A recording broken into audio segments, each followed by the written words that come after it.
We do get that question a lot. Knuckle breaking is often harmless. It's due to creation of a sudden negative pressure when you pull your joints apart, so which creates a pop. So nothing to be worried about it, but a lot of people do it for different reasons.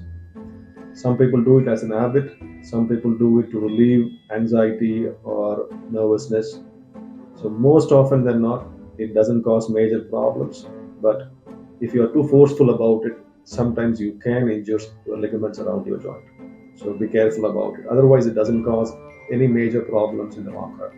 Thank you.